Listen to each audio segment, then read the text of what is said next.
Hello friends, स्वागत है आपका अपने प्यारे यूट्यूब चैनल लर्निंग विद देव पर। तो फ्रेंड्स, आज हमारी ये प्रेपोजिशन की 7वीं क्लास है, जहां पर हम नए रूल्स पर आधारित बहुत से क्वेश्चंस को करेंगे। तो आइए फ्रेंड्स, बिना देरी किए शुरू करते हैं। फ्रेंड्स, अगर आपने हमारे टेलीग्राम चैनल को अब तक ज्वाइन नहीं किया है तो प्लीज़ टेलीग्राम चैनल को जल्दी से जल्दी ज्वाइन कर लो, जिससे आपको वहाँ पर नई PDF मिलती रहे और जो भी इंफॉर्मेशन आएगी वो आपको वहाँ पर दे दी जाएगी। तो फ्रेंड्स, वो आपके लिए बहुत ही ज़रूरी है। तो आइए फ्रेंड्स, ये आपका पहला क्वेश्चन है। The red church is adjacent fill in the blanks I hospital. तो फ्रेंड्स देखिए, यहाँ पर आपको एक वर्ड दिखाई दे रहा है एडजेसेंट, और इस एडजेसेंट का अर्थ होता है पास या निकट। ठीक है, पास में या निकट। तो इसका सेंस क्या निकल रहा है कि जो चर्च है वो निकट है किसके, आई हॉस्पिटल के, यानी कि जो आँख वाला अस्पताल है उसके निकट है। तो हमें यहाँ पर एक बात ध्यान रखनी कि जब भी कभी किसी भी सेंटेंस में हमें एडजेसेंट मिल जाए तो एडजेसेंट के साथ में हमेशा प्रेपोजिशन ऑफ का प्रयोग होता है। किसका प्रयोग होता है? ऑफ का। तो इस वजह से हमारा राइट आंसर हो जाएगा the red church is adjacent of eye hospital, यानी कि यहाँ पर ऑप्शन ए करेक्ट हो जाएगा। चलिए नेक्स्ट क्वेश्चन इधर बढ़ते हैं। अब देखिए, ये वाला भी क्वेश्चन बिल्कुल वैसा ही है। The railway station is adjacent my house. अभी मैंने आपको बताया था कि एडजेसेंट का अर्थ होता है निकट, निकट या पास। ठीक है, निकट या पास, और इसके साथ में प्रेपोजिशन कौन सी आती है? ऑफ आती है। तो इसलिए हमारा राइट आंसर हो जाएगा कि the railway station is adjacent of my house, यानी कि जो रेलवे स्टेशन है वो मेरे घर के पास में है। तो राइट आंसर हो गया हमारा ऑप्शन ए। चलिए हमारा नेक्स्ट क्वेश्चन है। We must comply the rules of college. तो यहाँ पर मैं आपको इसका रूल बता देता हूँ कि जब भी किसी भी सेंटेंस में आपको कंप्लाई दिख जाए, ठीक है, क्या दिख जाए? कंप्लाई, सीधे सीधे प्रेपोजिशन उसके साथ में विद प्रयोग हुआ। ठीक है, ये आपको याद रखना है। कंप्लाई के साथ में हमेशा प्रेपोजिशन विद प्रयोग होता है। तो जिस भी सेंटेंस में आपको कहीं भी कंप्लाई दिख जाए, सीधे उसके आगे प्रेपोजिशन आप विद लगा देंगे। चलिए नेक्स्ट क्वेश्चन तरफ बढ़ते हैं, और ये हमारा अगला क्वेश्चन है। You are oblige to comply fill in the blanks the order of the court. तो अभी मैंने आपको बताया था, जहाँ कहीं भी आपको कंप्लाई दिख जाए सीधे सीधे आपको वहाँ पर विद लगा देना, बस, और कुछ नहीं देखने की जरूरत है, सीधे सीधे आपको विद लगा देना। तो इस वजह से हमारा राइट आंसर हो जाएगा option B, you are oblige to comply with the order of the court. चलिए, ये हमारा बहुत ही इंपॉर्टेंट क्वेश्चन है और आज की क्लास का सबसे बेहतरीन क्वेश्चन यही है, क्योंकि ये वाला रूल अक्सर परीक्षाओं में पूछा जाता है और बहुत ही कन्फ्यूज़न भी क्रिएट कर देता है। लेकिन मैं इसको ऐसा एक्सप्लेन कर दूंगा कि आज के बाद आपको कभी इस रूल में ज़रा भी दिक्कत नहीं होगी। तो हमारा क्वेश्चन क्या है? Your cow was grazing fill in the blanks my field. तो यहाँ पर मैं आपको एक रूल बता देता हूँ कि जब भी किसी भी सेंटेंस में, ठीक है, जो विसाइड होता है, विसाइड, इसका आपको रूल पता करना है। तो जब भी किसी सेंटेंस में जैसे पास का सेंस आ रहा हो, जैसे हम इस सेंटेंस को पढ़ेंगे, क्या है इसका अर्थ? Your cow was grazing my field. Grazing का मैं जानता हूँ आप अर्थ जानते होंगे।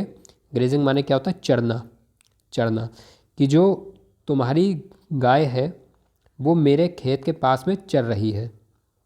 ठीक है, तो यहाँ पर देखो क्या सेंस आ रहा है। देखो, एक तो था विसाइड्स, इसमें पहले डिफरेंस समझ लो तब आप सेंस समझना। विसाइड्स का अर्थ होता है के अलावा,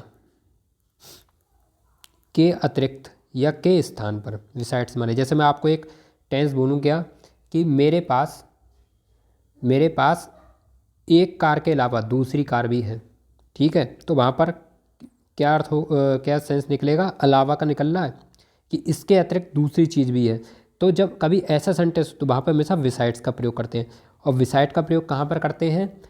पास में। जैसे तुम्हारी, अब सेंटेंस क्या हमारा, तुम्हारी गाय मेरे खेत के पास में चल रही है, तो यहाँ पर पास में का सेंस आ रहा है तो विसाइड का प्रयोग होगा। ठीक है, और विसाइड्स का कहाँ पर होगा? जहाँ पर अलावा या अतिरिक्त, कि मेरा तुम्हारे अलावा और भी दोस्त हैं, मेरा इस घर के अलावा और भी घर हैं। ठीक है, तो जब अलावा या अतिरिक्त आए तो विसाइड्स होगा, और जब पास में सेंस आ जाए तो विसाइड होगा। तो अब एक बार बताओ, यहाँ पर जैसे जो सेंस निकल रहा है आप खुद डिफरेंस करके देखो। योर काव वाज ग्रेजिंग माई फील्ड, क्या आप यहाँ पर विसाइड्स लगाना पसंद करेंगे जिसका अर्थ है के अलावा, या बीच या पास में लगाना सेंस पसंद करेंगे? आपको सोचो क्या लगाना पसंद करेंगे। अगर आप विसाइड्स लगाते हैं तो उसका अर्थ होता है your cow was grazing besides my field, यानी कि जो तुम्हारी गाय है वो चर रही है मेरे खेत के अलावा। जी ये तो कोई बात ही नहीं हुई कि तुम्हारी गाय चर रही है अलावा मेरे खेत के। जी क्या बात हुई। वहीं क्या बन रहा है कि your cow was grazing beside my field, यानी कि तुम्हारी जो गाय है वो मेरे खेत के पास चल रही। तो यही वाला तो सेंस सही लग रहा है, तो जो सही लग रहा था वो लगा दो। तो इसलिए हमारा राइट आंसर क्या हो जाएगा, your cow was grazing beside my field. ठीक है, आप थोड़ा सा यहाँ पर अपना कॉमन सेंस का यूज़ करोगे, आपको बिल्कुल क्वेश्चन सही हो जाएगा। आपको देखो अंतर मैंने बहुत अच्छा बता दिया है कि विसाइड्स का अर्थ होता है के अलावा या के स्थान पर, और विसाइड का अर्थ होता है पास में। मैंने इसको बहुत अच्छे से एक्सप्लेन कर दिया, उम्मीद है आप अच्छे से समझ गए होंगे। ठीक है, अब चलो नेक्स्ट क्वेश्चन क्या हमारा, he sits fill in the blanks me in the class.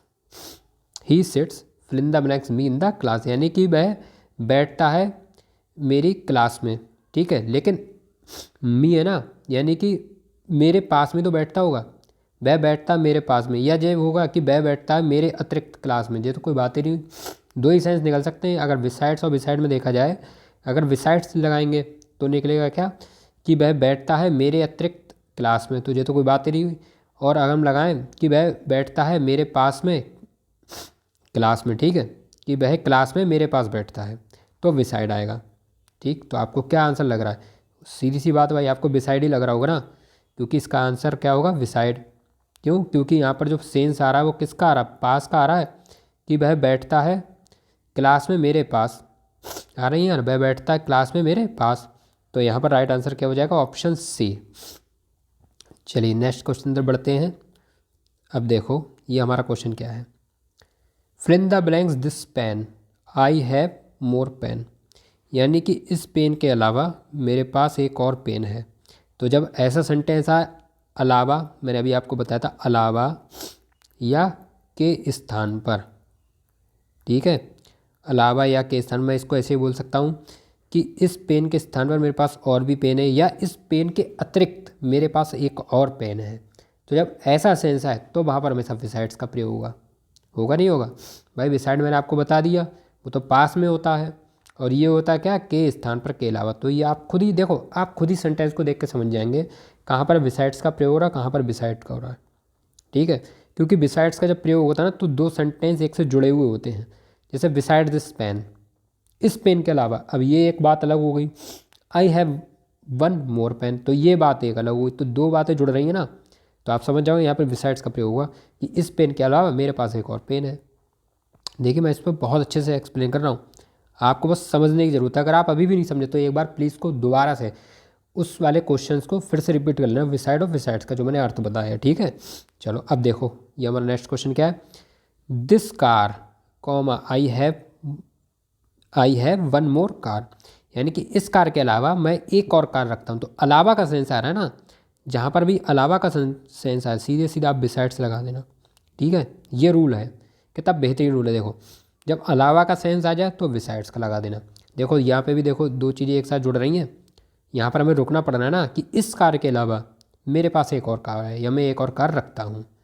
हुए तो देखो दो चीज़ें एक साथ रुक रही हैं ना, यहाँ पर देखो बीच में कॉमा लगा जो रुक रहा है सेंटेंस, तो सीधी सी हमें बात है कि यहाँ पर किसका प्रयोग होगा, विसाइड्स का।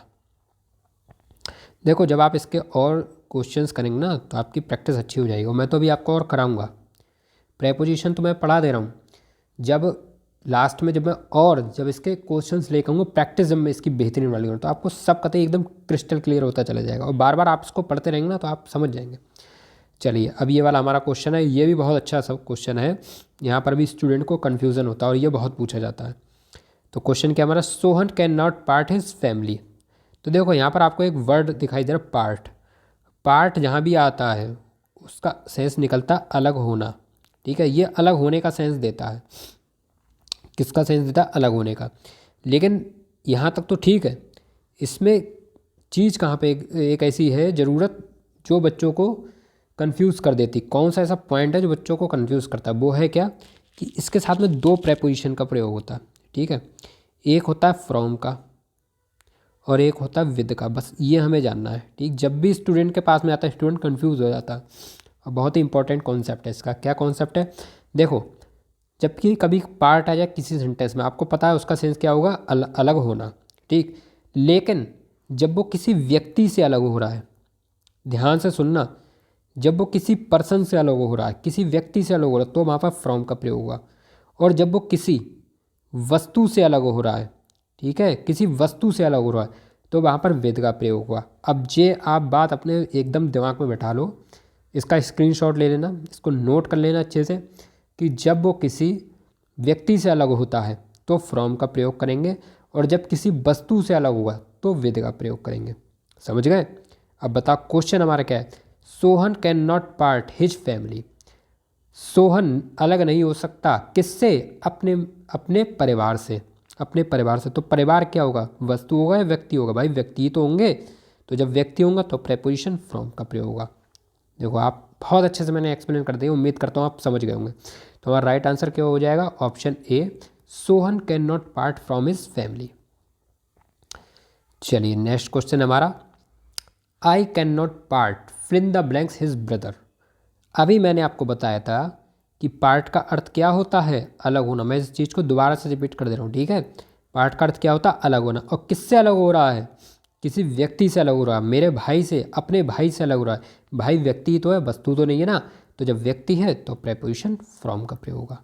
तो हमारा राइट आंसर हो जाएगा option B, I can not part from his brother.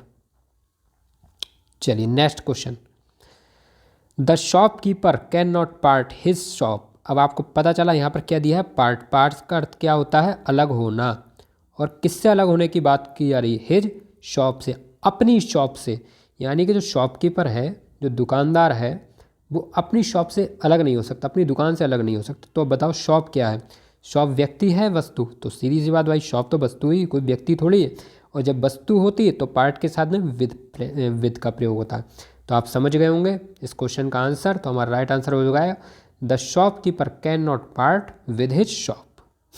बहुत ही अच्छा कॉन्सेप्ट है ये, और पूछा जाता है, बच्चा कंफ्यूज हो जाता है, लेकिन मैं इसको इतना एक्सप्लेन कर रहा हूँ कि आप भूल ही नहीं सकते। मैं हर बार में इसका अर्थ बता रहा हूँ, पार्ट का अर्थ क्या होता है, जिससे ये चीज़ आपको रट जाए। तो देखिए नेक्स्ट क्वेश्चन हमारा क्या है, you do not want to part fill in the blanks your job.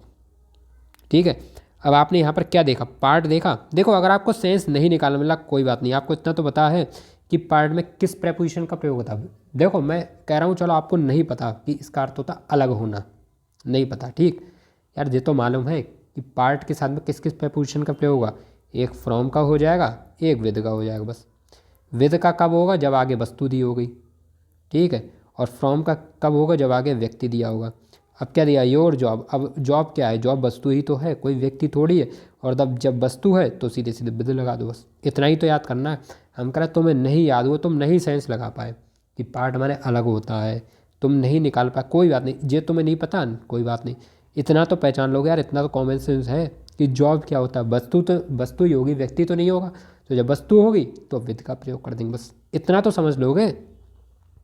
मैं तुम्हें देखो ऐसे ऐसे तरीके से बताने की कोशिश करता हूँ कि बस तुम्हें कैसे फंस जाए, तुम्हारे माइंड में चीज़ आ जाए। भले ही तुम सेंस निकाल पाओ ना निकाल पाओ, पर तुम्हारा क्वेश्चन नहीं गलत होना चाहिए। तुम्हारे कॉन्सेप्ट मैं क्लियर करता हूँ, ठीक है, कॉन्सेप्ट सारे क्लियर करूँगा। अब देखो यहाँ पर क्या दिया है, they are bereft their life with dignity. अब यहाँ पर तुम्हें कुछ सोचने की ज़रूरत नहीं है, ठीक है। बेयरएफ्ट जहाँ पर दिख जाए, कोई दूसरा रूल नहीं है, सीधे हमेशा ऑफ का लगा देना, ठीक है। ऐसा नहीं जैसा भी मैंने आपको बताया था कि पार्ट के समय एक जगह विद हो रहा था, एक जगह ऑफ हो रहा था, तो आपको थोड़ा सा अंतर आप करते थे। यहाँ पे तो कुछ सोचने की ज़रूरत ही नहीं है भाई, सीधे बेयरएफ्ट के बाद में सीधे प्रेपोजिशन ऑफ का प्रयोग कर देंगे बस। तो हमारा ऑप्शन कौन सा करेक्ट हो जाए? Option B, they are bereft of their life with dignity. अब देखो ये वाला भी हमारा क्वेश्चन आ गया, हमें कुछ नहीं देखना, क्या है क्वेश्चन हमारा, ही वॉज बेयरएफ्ट ऑल पोजेशन। अब देखो बेयरएफ्ट दिखा, कुछ मत सोचो यार, सीधे ऑफ लगा दो, बस हटाओ, ऑफ लगाया, आंसर हो गया। जहाँ पर वास्तव में देखो एक्सप्लेन करने की जरूरत है वहाँ पर मैं एक्सप्लेन करूँगा, और जहाँ पर मुझे लगता है कि यार बस सीधी सी तो बात है, अगर मैं ज़्यादा एक्सप्लेन कर दूँगा तो बच्चा और ज़्यादा घबरा जाएगा, सोचेगा या नहीं क्या पढ़ाना है। इसलिए मैं आपको इस तरह से पढ़ा रहा हूँ कि आपको जरा सा भी आपके ऊपर प्रेशर ना, आप डरे ना, बोर ना हो क्लास में।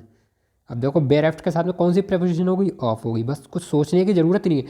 हमें नहीं पता यार आल पोजेशन का क्या अर्थ होता है, हमें नहीं पता ही बात क्या होता है, हमें सिर्फ इतना मालूम है बेयरएफ्ट के साथ प्रेपोजिशन ऑफ आएगी, हमने लगा दी बस। और ऐसे ही मैं सारे चैप्टर कराऊंगा। अभी तो मैंने कंडीशनल सेंटेंस कराया है, प्रेपोजिशन कराया है, और अभी तो बहुत से चैप्टर रह गए, अभी तो पूरा कोर्स बचा है। मैं भी आपको पूरा सिलेबस कराऊंगा और सब ऐसे ही पढ़ाऊंगा, बिल्कुल ऐसे ही, बिल्कुल ऐसे ही। आपको ज़्यादा कुछ सोचने की ज़रूरत ही नहीं हो, बिल्कुल इसी तरह से मैं आपको पढ़ाऊंगा। अब देखो नेक्स्ट क्वेश्चन हमारा क्या है, Tanu can cope fill in the blanks any problem. अब देखो हमें सिर्फ कोप पता है, कोप, कोप के साथ हम किस प्रेपोजिशन का प्रयोग करते हैं, विद का करते हैं, बस इतना हमें बस पता होना चाहिए। कोप के साथ में प्रेपोजिशन विद आएगी, हमारा राइट आंसर हो जाएगा option D, Tanu can cope with any problem. चलिए नेक्स्ट क्वेश्चन हमारा, Sonu can cope fill in the blanks the present situation. अब देखो हमने क्या देखा, कोप देखा, कोप जहाँ हमें मिल गया हम सीधे सीधे प्रेपोजिशन विद का प्रयोग कर देंगे और हमें कुछ सोचने की जरूरत ही नहीं है। तो हमारा राइट आंसर हो जाएगा Sonu can cope with the present situation. चलिए नेक्स्ट क्वेश्चन तरफ बढ़ते हैं और ये अगला क्वेश्चन आ गया है, divide the money Sohan and Gita. अब देखो ये भी बहुत इंपॉर्टेंट क्वेश्चन है, ठीक है। यहाँ पे जो कॉन्सेप्ट मैं आपको सिखा रहा हूँ ये भी बहुत ही इंपॉर्टेंट है। देखो दो चीज़ें आपको याद रखनी है, बिटवीन का प्रयोग होगा कहाँ पर, दो लोगों के बीच में, ठीक है, दो लोगों के बीच में। और एमंग का प्रयोग होगा कहाँ पर, दो से ज़्यादा लोगों के बीच में, दो से ज़्यादा लोगों के बीच में, समझ गए। एमंग का प्रयोग होगा कहाँ पर, दो से ज़्यादा लोगों के बीच में, और बिटवीन का प्रयोग होगा कहाँ पर, केवल दो लोगों के बीच में। अब आप देखो, divide the money Sohan and Gita, कितने लोग हैं, दो लोग हैं। मनी किस किस के बीच में डिवाइड करना है, दो लोगों के बीच में, कौन, सोहन और गीता। तो जो बता, जो दो हैं या दो से ज़्यादा हैं, दो लोग हैं, कुछ मत सोचो, सीधे लगा दो बिटवीन। तो हमारा राइट आंसर हो जाएगा divide the money between Sohan and Gita. तो नेक्स्ट क्वेश्चन की तरफ बढ़ते हैं और देखो ये हमारा अगला क्वेश्चन आ गया है, देयर इज़ नो फ्रेंडशिप सोना एंड मोना, ठीक है, देयर इज़ नो फ्रेंडशिप सोना एंड मोना। तो यहाँ पर कितने लोग हैं भाई, फ्रेंडशिप किन किन के बीच की नहीं है, सोना और मोना के बीच में कितने लोग हैं, दो ही लोग तो हैं। तो दो लोग हैं तो बिटवीन का प्रयोग कर देंगे, और अगर दो से ज़्यादा हो जाते तो हम किसका प्रयोग कर देते, एमंग का प्रयोग कर देते। चलिए नेक्स्ट क्वेश्चन हमारा, the teacher distributed the books fill in the blanks the student of class 10th। अब देखो जो टीचर है ना उसने किताब बांटी हैं किन के बीच में, कक्षा 10 के स्टूडेंट के बीच में। अब क्या कोई एक स्टूडेंट की तो बात हो नहीं रही है, स्टूडेंट्स दिया है, कक्षा 10 के स्टूडेंट्स, यानी कि बहुत सारे स्टूडेंट्स होंगे, दो से तो ज़्यादा ही होंगे, दो की तो बात नहीं हो रही है। तो जब दो से ज़्यादा होंगे तो प्रेपोजिशन कौन सी प्रयोग होगी, एमंग। तो इस तरह से हमारा राइट आंसर हो जाएगा option C, the teacher distributed the books among the students of class 10th। चलिए नेक्स्ट क्वेश्चन है, Ram is sitting his friends. Ram जो है वो अपने फ्रेंड्स जो उसके दोस्त हैं उनके पास में बैठा हुआ है, ठीक है। तो भाई दो से ज़्यादा है, और जहाँ दो से ज़्यादा है उसका आंसर आप मुझे कमेंट बॉक्स में बता देंगे। तो फ्रेंड्स इसी के साथ में आज की हमारी वीडियो कंप्लीट हो गई है। अगर आपको हमारी वीडियो पसंद आई तो प्लीज़ वीडियो को लाइक कर देना, चैनल को सब्सक्राइब करना, बेल आइकन को प्रेस करना। और फ्रेंड्स मैं आपसे सिर्फ एक रिक्वेस्ट करना चाहता हूँ, आप जल्द से जल्द आप टेलीग्राम चैनल को ज्वाइन कर लो, ठीक है। वो आपके लिए बहुत ही बेनिफिशियल होगा। मैं क्लास की PDF टेलीग्राम चैनल पर दे दिया करूँगा, ठीक है। और वहाँ पर मैं बहुत से क्वेश्चंस की जो भी नई चीज़ें आती हैं उनकी अपडेट आपको देता रहूँगा, ठीक है। तो इस वजह से आपको टेलीग्राम चैनल बिल्कुल ज्वाइन करना है, और वहाँ पर आपको जो भी PDF मिलेगी, ठीक है, जो भी PDF, जो भी नोट्स, जो भी इंपॉर्टेंट चीज़ें आपको मिलेगी एकदम फ्री होगी। कैसी होगी, एकदम फ्री, क्योंकि हमारे चैनल पर सब कुछ फ्री दिया जाता है। तो फ्रेंड्स इसी के साथ विदा लेते हैं और मिलेंगे अगले नेक्स्ट वीडियो में। तब तक के लिए नमस्कार, जय हिंद, वंदे मातरम।